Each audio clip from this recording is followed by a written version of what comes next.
too, the strip sack. It was just a bad way to see Tom Brady go down. But him and Rob Gronkowski actually were asked about their futures with the Patriots and with football. There's been so much talk about Tom potentially retiring. So here's Tom and his thoughts in the future. I expect to be back, so we'll see. I mean, it's 15 minutes after the game ended, so I'd like to process this a little bit, and I wouldn't see why I wouldn't be back. Okay, so that's not so surprising. Yeah. What did surprise me, though, was Gronk's answer. I'm definitely going to look at my future, for sure. I'm going to sit down the next couple of weeks and see where I'm at. Gronk, what would make you retire? I'm not ready for these type of questions right now. I mean, I'm just going to sit down, reflect on the season. But you're human. Was it the concussions? Is that kind of a concern to you at this point in your life? No. Has retirement already crossed your mind? You've actually put thought into it? We just lost. I mean, I just want to just sit back, relax the next couple of weeks, and I really got nothing to say about that right now. You know what? I totally respect him. I got to give good credit. And I've always said this.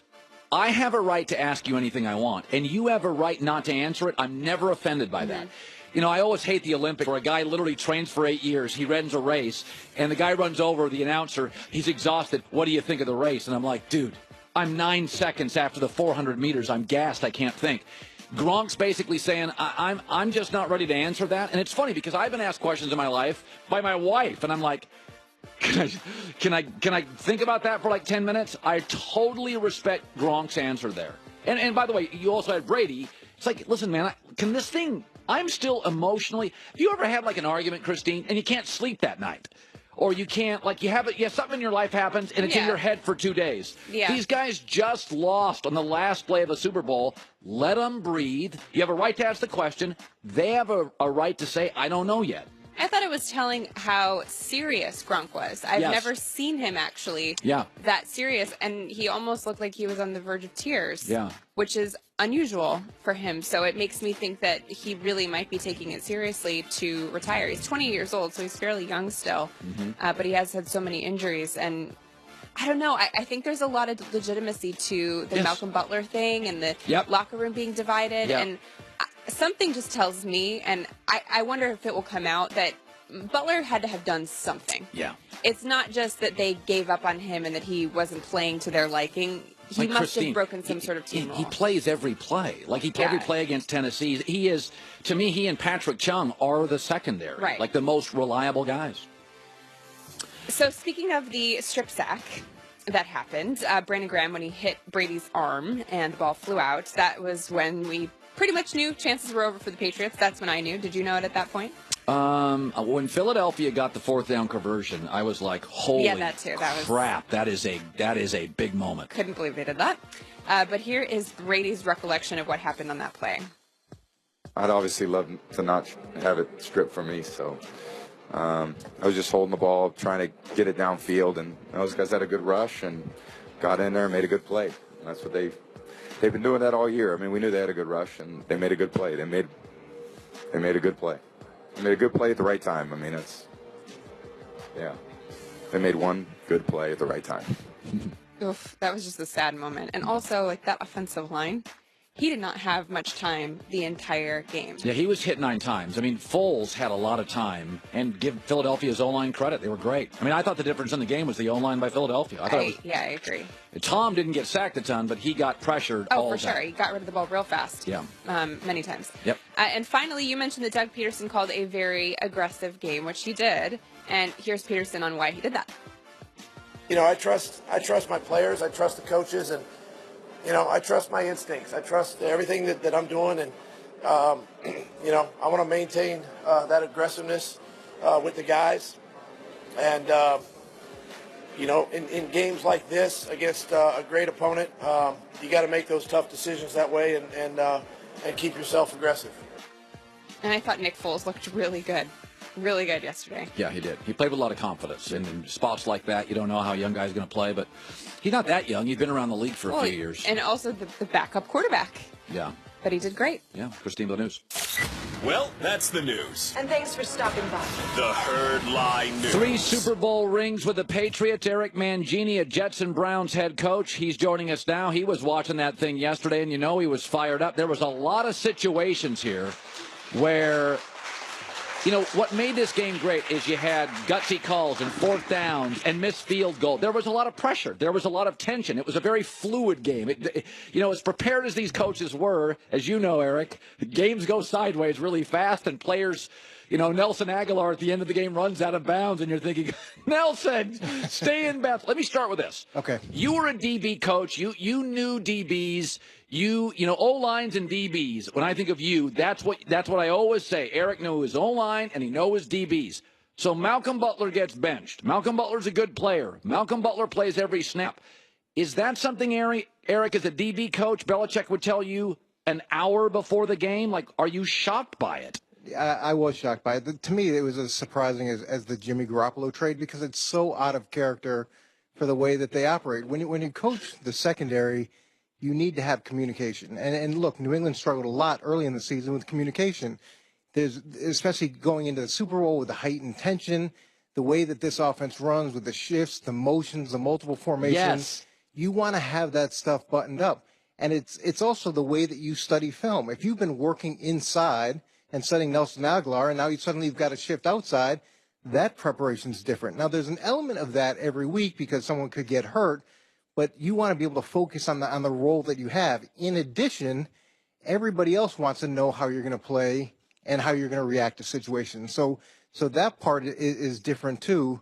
When I hear the talk after the game, and Eric Rowe says he didn't know until right before the game, and then you hear Malcolm Butler, and there's not a lot of atonement in his voice, so it doesn't sound like something was wrong or was a disciplinary reason, but something had to happen for that to go down the way that it went down. Yeah, I'm sorry, but if Eric Rowe didn't know until before the game, wouldn't that have, again, Philadelphia deserves all the love here. Wouldn't it have a little impact, if nothing else, a little confusion on your defensive back? I mean, listen, Philadelphia did whatever they wanted offensively. New England didn't have a pass rush. New England's couldn't stop the ground game. New England struggled in the first half on man coverage. I mean, not a lot New England did well. I did think in the second half they took Alshon Jeffrey largely out of the equation, but they threw to Zach Ertz. They ran the ball. They had time to throw. They did trick plays. A little confusion by the secondary, perhaps? Well, it's not just confusion, but there's also a comfort level. Malcolm Butler played almost 98% of the snaps during the regular season. And was healthy yesterday. And was healthy yesterday, so that wasn't the issue. The other players also react to that as well. There's an emotional component where when someone you've been playing with for a long time suddenly is benched, I'm sure they didn't understand all the reasons why either. That plays into it. Of course. In addition, these are 25-year-old kids. They're emotional.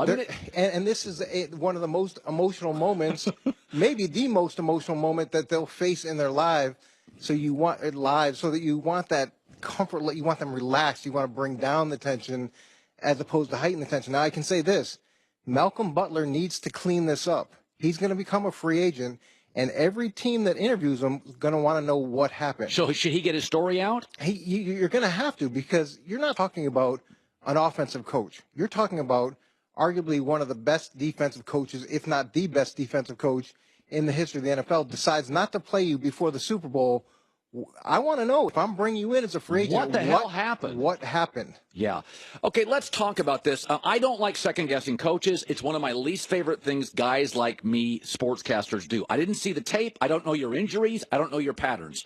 But there are some macro themes. If you have a great quarterback, your defense is struggling, I believe you go into games saying, fellas, we know the matchups. They're going to move the football on us. If we get to a 4th and 1 in the red zone early, I may go for it.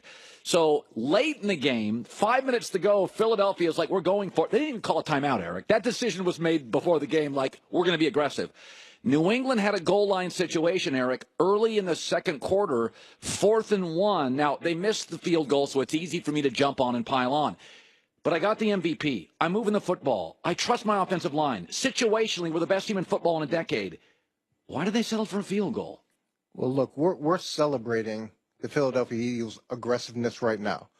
But when New England was down by 5 and they walked down the field and scored a touchdown, all we'd be talking about today is the fact that you went for 2 in the second quarter, which made you go for 2 later in the game, which made it a situation where New England could have won the game prior to that strip sack, and we're not celebrating it the way we're celebrating right now.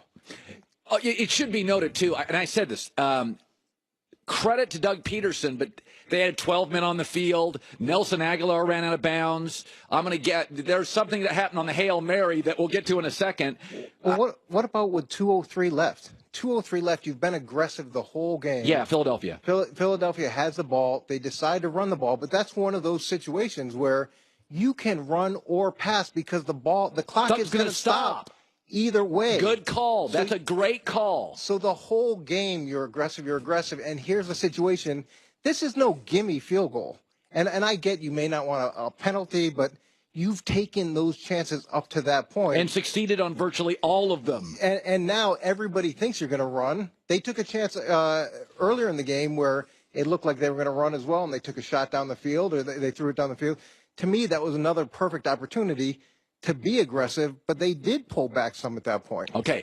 Eric's got a couple of great things. Something, you got to come back for this. On the Hail Mary, I didn't notice it. The coach did.